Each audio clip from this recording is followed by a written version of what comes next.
یہ رات جو ہے مخفی کیوں رکھی گئی؟ تعین کے ساتھ کچھ معلوم نہیں یہ رات کون سی رات ہے، کون سی رات ہے، اس کا جواب تو میں بعد میں دوں گا کہ اس میں جو آراء ہیں مختلف، لیکن یہ کہ اس کو کیوں مخفی رکھا گیا اس پر کچھ پیاری باتیں ہیں جو مفسرین نے کہی ہیں۔ پہلی بات تو یہ کہ جتنی عظیم چیزیں ہیں ان سب کو مخفی رکھا گیا۔ قیامت کب آئے گی؟ مخفی آئے گی، یہ یقینی ہے۔ کب آئے گی؟ یہ تو ان امور میں سے ہے کہ جس کا علم نبی اکرم صلی اللہ علیہ وسلم کو بھی نہیں دیا گیا، جبرائیل کو بھی نہیں دیا۔ چنانچہ حدیث جبرائیل میں واضح طور پر الفاظ موجود ہیں، وَمَا الْمَسْئُولُ عَنْهَا بِأَعْلَمَ مِنَ السَّائِلِ، کچھ معلوم نہیں، نہ سائل کو معلوم نہ مسئول کو معلوم قیامت کب آئے گی۔ اب یہ عظیم حقیقت مخفی رکھا گیا اور اس کا خاص طور پر ذکر کیا گیا سورہ طٰہٰ میں، أَكَادُ أُخْفِيهَا لِتُجْزَىٰ كُلُّ نَفْسٍ بِمَا تَسْعَىٰ۔ اگر تعین کر دیا جاتا تو جو قریب کے زمانے کے لوگ ہوتے وہ تو خوب پھر محنت کرتے آخرت کے لیے، اور ذرا فاصلے والے ہوتے وہ ذرا تساہل کرتے اس کے بارے میں۔ اس کو رکھا گیا ہے، تلوار لٹکی ہوئی ہے، کسی بھی وقت گر سکتی ہے، یہ جیسے گلوٹین کبھی اگر آپ نے دیکھا ہو جس طریقے سے کہ اس کا چھرا گرتا ہے، کسی بھی وقت گر سکتی ہے، لہذا ہر وقت چوکس رہو، چوکس میں رہو، جیسے کہ صحابہ کرام کی شان معلوم ہوتی ہے بعض روایات سے کہ ذرا تیز ہوا چلتی تھی تو وہ سمجھتے تھے قیامت آ گئی۔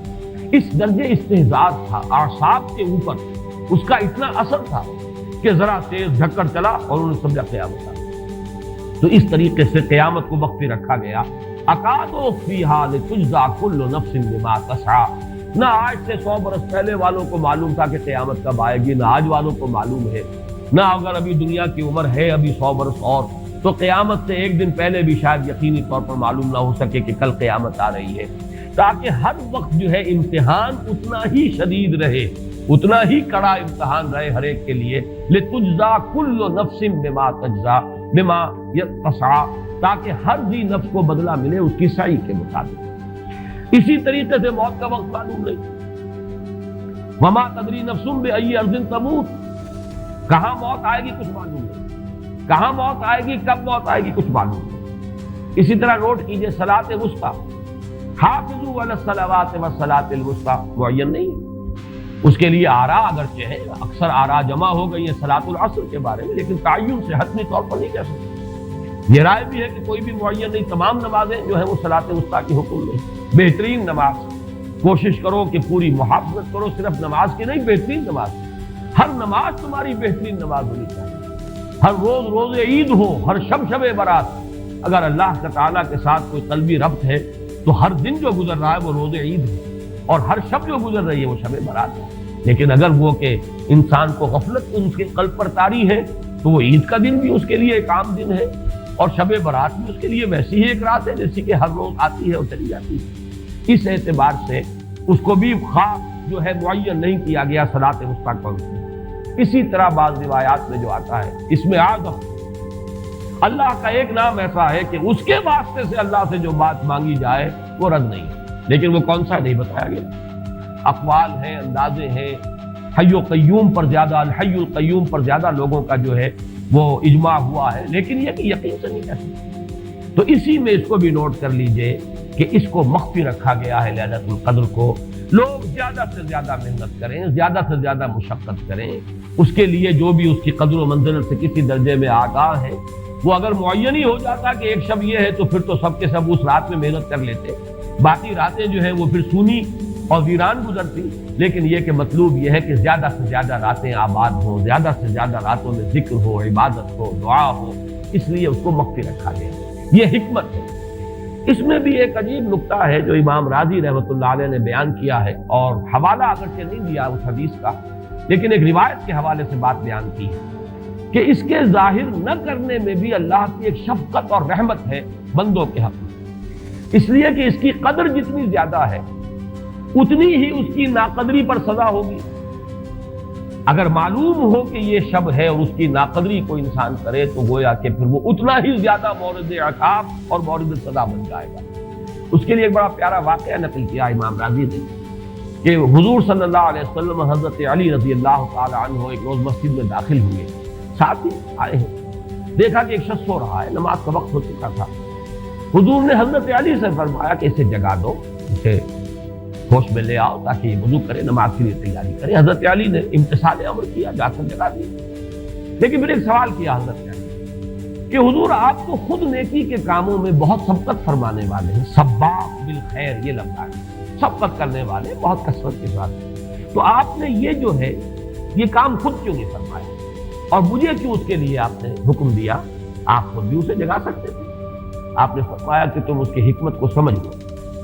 میرے جگانے پر اگر وہ نہ جاگتا اور انکار کر دیتا تو کفر ہو جاتا اس کے حق میں، اور تمہارے جگانے پر اگر کوئی تساہل سے بھی وہ کام لیتا تو وہ کفر نہ ہوتا۔ تو یہ ایک فرق ہے کہ اللہ تعالیٰ کی طرف سے ایک شفقت ہے کہ حضور صلی اللہ علیہ وسلم جگاتے اور کسی درجے میں وہ انکار کر دیتا۔ کبھی ایسا بھی ہوتا آدمی نیند میں ہے اور وہ کہتا جاؤ جاؤ مجھے آرام کر دے دو، تو اگر میرے ساتھ یہ معاملہ ہوتا تو وہ کفر کے درجے کو پہنچ جاتی بات، لیکن اگر تمہارے ساتھ یہ معاملہ ہو بھی جاتا تو اس درجے شدید نہ ہوتا۔ تو گویا کہ حضور نے اس شخص پر شفقت کے اعتبار سے یہ شکل اختیار کی کہ خود نہیں جگایا، بلکہ یہ کہ حضرت علی رضی اللہ تعالیٰ عنہ کو حکم دیا کہ اسے جگا دے۔ تو یہ نقطہ کہ لیلۃ القدر کے اخفاء میں یہ بات بھی ہے کہ اگر اس کو عیاں کر دیا جاتا، معین کر دیا جاتا، تو پھر جو لوگ اس سے غافل رہتے پھر وہ بہت سخت ناقدری کا ارتکاب کرتے اور بڑی سزا کے مستحق ہو جاتے۔ اب چھٹی بحث ہے کہ وہ رات کون سی ہے۔ اگرچہ ایک رائے شاذ یہ بھی ہے کہ وہ رمضان سے باہر کی رات بھی ہو سکتی ہے، لازم نہیں ہے کہ رمضان ہی کی کوئی شب ہو۔ اس میں چونکہ بعض حضرات نے ایک روایت کی وجہ سے جسے ہم شب برات کہتے ہیں، لیلۃ البرات، یہ شعبان کی 15ویں شب، درمیانی شب، اور اس کے بارے میں ایک روایت موجود ہے حضرت عائشہ صدیقہ رضی اللہ تعالیٰ عنہ کی کہ رات کے وقت ان کی آنکھ کھلی اور وہ باری آپ ہی کے پاس شب باشی کی تھی حضور کی، تو حضور موجود نہیں تھے، تو تشویش ہوئی کہاں گئے۔ تو جب تلاش کی گئی تو معلوم ہوا کہ حضور جنت البقیع قبرستان میں پہنچے ہوئے ہیں اور وہاں آپ ان کے لیے جو بھی وہاں دفن ہیں ان کے لیے استغفار فرما رہے ہیں۔ جب پوچھا گیا معاملہ کیا، تو آپ نے فرمایا یہ بڑی عظیم رات ہے اور اس رات میں فوت ہونے والوں کا فیصلہ ہو جاتا ہے، پیدا ہونے والوں کا فیصلہ ہو جاتا ہے۔ تو اب وہ بھی ایک لیلہ مبارکہ، اسی وجہ سے بعض لوگوں نے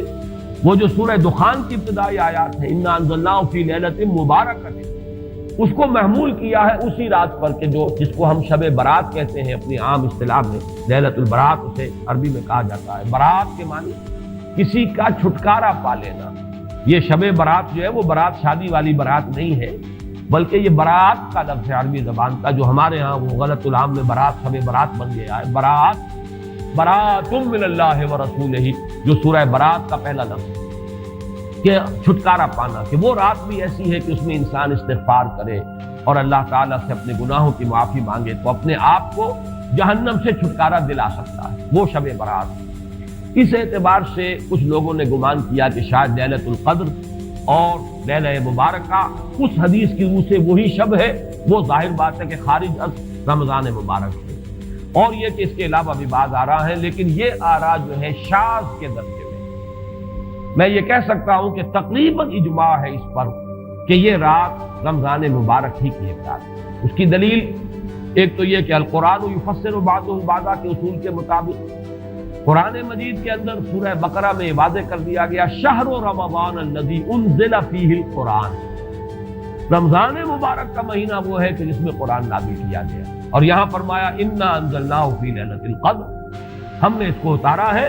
لیلۃ القدر۔ ان دونوں کو جوڑیے تو اس کا ایک لا محالہ جو ایک انیویٹیبل رزلٹ نکلتا ہے وہ یہی ہے کہ یہ لیلۃ القدر رمضان مبارک ہے۔ دوسری اس کی تائید ہوتی ہے وہ مشہور حدیث جس کو الحمدللہ کہ ہم نے بہت عام کیا ہے، رمضان مبارک کی آمد سے قبل کوشش ہوتی ہے ہر سال جو ہے اس کی یاد دہانی کرا دی جائے۔ ایک طویل خطبہ جو حضور نے دیا تھا، خطبنا رسول اللہ صلی اللہ علیہ وسلم فی آخر یوم من شعبان، یہ حضرت سلمان فارسی رضی اللہ تعالیٰ عنہ سے مروی ہے کہ حضور نے شعبان کے آخری دن ہمیں خطبہ ارشاد فرمایا، یا ایھا الناس قد اظلکم شہر عظیم شہر مبارک شہر فیہ لیلۃ خیر من الف شہر، لوگوں آگاہ ہو جاؤ، تم پر ایک بہت مبارک مہینے نے، بڑی عظمت والے مہینے نے سایہ کر دیا ہے، سایہ فگن ہو گیا ہے تم پر ایک مہینہ جو بڑی عظمت والا ہے، شہر عظیم جو بڑی برکت والا ہے، شہر مبارک۔ اور تیسرا جملہ اس میں یہی ہے شہر فیہ لیلۃ خیر من الف شہر، وہ مہینہ کہ جس میں ایک رات وہ بھی ہے کہ جو 1000 مہینوں سے افضل ہے۔ ان دونوں چیزوں کے حوالے سے تقریباً دلائل بھی موجود ہیں، اور ویسے یہ کہ جیسا کہ میں عرض کر چکا ہوں، اجماع ہے کہ یہ رمضان مبارک ہی کی ایک شب ہے، لیکن رمضان مبارک کی کون سی شب ہے؟ اس پر بعض مفسرین نے تو لکھا ہے کہ 40 قول ہیں۔ چنانچہ صاحب تفسیر مظہری قاضی ثناء اللہ پانی پتی نے، میں نے وہ تفصیل تو نہیں پڑھی کہ 40 قول نقل، لیکن امام راضی نے جو 9 قول نقل کیے ہیں وہ میں تیزی کے ساتھ آپ کو سنا دیتا ہوں۔ ابن رزین رحمہ اللہ کا قول یہ ہے کہ رمضان کی پہلی شب ہے۔ حضرت حسن بصری رحمۃ اللہ علیہ، یہ ہے تابعین میں سے، اس لیے میں رضی اللہ عنہ نہیں کہہ رہا، رحمۃ اللہ علیہ۔ حضرت حسن بصری رحمۃ اللہ علیہ کی رائے ہے کہ یہ 17ویں شب ہے، یعنی وہ شب کہ پھر جس کے اگلے دن جو ہے وہ غزوہ بدر ہوا ہے، یوم الفرقان۔ حضرت انس رضی اللہ تعالی عنہ مرفوعاً روایت کرتے ہیں کہ یہ 19ویں شب ہے۔ محمد بن اسحاق جو بہت بڑے سیرت نگار ہیں حضور کے، ان کا قول ہے کہ یہ 21ویں شب ہے۔ حضرت عبداللہ ابن عباس رضی اللہ تعالی عنہما سے قول جو ہے مروی ہے کہ یہ 23ویں شب ہے۔ حضرت عبداللہ ابن مسعود رضی اللہ تعالی عنہ سے مروی ہے کہ یہ 24ویں شب ہے، اور اس کو میں ذرا اہمیت دیتا ہوں اس لیے کہ 24ویں شب جو ہے سورہ علق کی ابتدائی آیات کے نزول کے ضمن میں کچھ حساب کتاب کے جوڑنے سے 24ویں اور 25ویں شب کا بھی معاملہ جڑتا ہے، جو کہ میں نے آپ کو سورہ علق کے درس کے دوران بتایا تھا۔ اس کے بعد حضرت ابو ذر غفاری رضی اللہ تعالیٰ عنہ کا قول ہے کہ یہ 25ویں شب ہے۔ اس کے بعد حضرت ابی ابن کعب رضی اللہ تعالیٰ عنہ کا قول ہے، یہ وہ ہے جن کو کہ حضور نے خود فرمایا کہ اقرأہم ابی ابن کعب، قرآن مجید کے سب سے بڑے قاری حضرت ابی ابن کعب نے رضی اللہ تعالیٰ عنہ، اور ان کے بھی سینے پر آپ نے تھپکی دی تھی۔ ایک سوال کیا آپ نے کہ سب سے عظیم سورت کون سی ہے، اور جب انہوں نے صحیح جواب دے دیا سورہ فاتحہ، تو پھر یہ کہ اس پر حضور نے تھپکی دی کہ تمہیں اللہ تعالیٰ نے بہت صحیح مناسبت عطا کی ہے علم کے ساتھ۔ ان کی اور صحابہ میں سے بہت سے لوگوں کی رائے، یہاں تک کہ یہ کہا جا سکتا ہے کہ بقیہ اقوال جو ہے وہ شاذ کے درجے میں ہے، اور یہ گویا کہ اگر اجماع نہ کہا جائے تو بہت حد تک اتفاق کے درجے میں ہے کہ یہ 27ویں شب ہے۔ اور اس 27ویں شب کے ضمن میں حضرت عبداللہ ابن عباس سے ایک روایت میں پہلے آپ کو بتا چکا ہوں کہ 23ویں شب ہے، لیکن 27ویں شب کے ضمن میں جو مختلف روایات حضرت عبداللہ ابن عباس رضی اللہ تعالی عنہما سے مروی ہیں، ان میں بھی کچھ لطیف نکات ہیں، وہ میں بعد میں بیان کروں گا۔ اس کے بعد ایک شاذ قول اور بھی ہے کہ یہ 29ویں شب ہے۔ تو یہ گویا کہ 9 ہیں اقوال، ان میں سے بعض جلیل القدر صحابہ کے ہیں، عبداللہ ابن مسعود، ابو ذر غفاری، ابن عباس، ابی ابن کعب، لیکن یہ ہے کہ سب سے زیادہ جو اتفاق اگر اجماع نہ کہا جائے تو 27ویں شب پر ہے۔ اس 27ویں شب کے بارے میں حضرت عبداللہ ابن عباس نے 3 نکتے بیان کیے۔ ایک نکتہ تو یہ ہے کہ یہ پوری سورہ مبارکہ جو ہے سورۃ القدر، اس میں 30 الفاظ ہیں، اور ان 30 الفاظ میں سے 27واں لفظ ہے ہی حتی مطلع الفجر، یہ 27واں ہے۔ اس کے اعتبار سے گویا کہ انہوں نے ایک ربط قائم کیا ہے کہ یہ 27ویں شب ہے۔ ایک بات انہوں نے یہ کہی ہے کہ اللہ تعالیٰ کو وطر محبوب ہے، اللہ وطر و یحب الوطر، اللہ خود بھی اکیلا ہے اور وطر کو پسند کرتا ہے۔ پھر یہ کہ وطر جو ہے اب رمضان مبارک کے اندر اگر وہ وطر شمار کیے جائیں گے تو 14-15 وطر بن جائیں گے، لیکن اس میں چونکہ آخری عشرے کے بارے میں بہت سی روایات جو ہیں ان کا تقریباً اجماع ہو جاتا ہے کہ آخری عشرے میں، تو آخری عشرے میں بھی 5 وطر آئیں گے، 21ویں، 23ویں، 25ویں، 27ویں، 29ویں۔ لیکن حضرت عبداللہ ابن عباس کہتے ہیں کہ 7 کا حصہ اللہ تعالیٰ کو بہت پسند ہے، اور بہت سی چیزیں جو ہیں عالم تکوینی میں بھی اور عالم تشریعی میں بھی بہت سی چیزیں وہ ہیں کہ جو 7 کے حصے کے ساتھ وابستہ ہیں۔ 7 آسمان ہیں، 7 زمینیں ہیں، ہفتے کے 7 دن ہیں، طواف کے 7 شوط ہیں، سعی بین صفا والمروہ وہ بھی 7 مرتبہ ہے، ادھر سے ادھر، ادھر سے ادھر 7۔ اسی طریقے سے سجدے کے اعضاء بھی 7 ہیں، تو اس سے انہوں نے پہلے وطر اور وطر کے بعد 7 کا حصہ، رمضان کے آخری عشرے کی وطر راتیں اور ان میں 7ویں رات یعنی 27ویں شب، وہ اپنے اس حساب کتاب سے بھی. اور جب انہوں نے یہ بات بیان کی تو حضرت عمر رضی اللہ تعالی عنہ نے ان کی تحسین کی. آخری بات اور بھی کہی گئی ہے کہ لیلۃ القدر جو ہے اس کے اندر حروف کو اگر شمار کیا جائے تو 9 بنتے ہیں، اور یہ لیلۃ القدر اس سورہ مبارکہ میں 3 مرتبہ آیا ہے.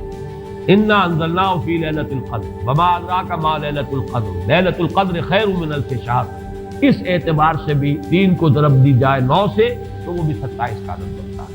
بہرحال یہ میں نے جیسا کہ عرض کیا تھا کہ ان کا کوئی تعلق نہ صرف سے ہے، نہ نحو سے ہے، نہ روایات سے، لیکن بہرحال حضرت عبداللہ ابن عباس کا ایک ذوق ہے. اس کو آپ ذوقی باتیں بھی کہہ سکتے ہیں، لیکن یہ کہ حضرت عبداللہ ابن عباس کی ذوقی بات ہے، لہذا اس کا کم سے کم تذکرہ ہو جانا چاہیے. ایک بحث یہ ہے کہ اہیا باقیۃ ام لا، کیا یہ رات جو اس کی عظمت تھی یہ باقی ہے یا صرف وہی رات جو تھی جس میں کہ قرآن مجید نازل کیا گیا وہی عظمت کی حامل تھی. انا انزلناہ فی لیلۃ القدر، یا یہ کہ اب بھی ہر سال یہ رات آ رہی ہے تو اسی عظمت کی حامل ہے، اسی قدر و منزلت کی، اسی برکت کی حامل ہے. اس پر بھی تقریباً ایک اجماع ہے کہ یہ لیلۃ القدر باقی ہے، ہر سال آتی ہے.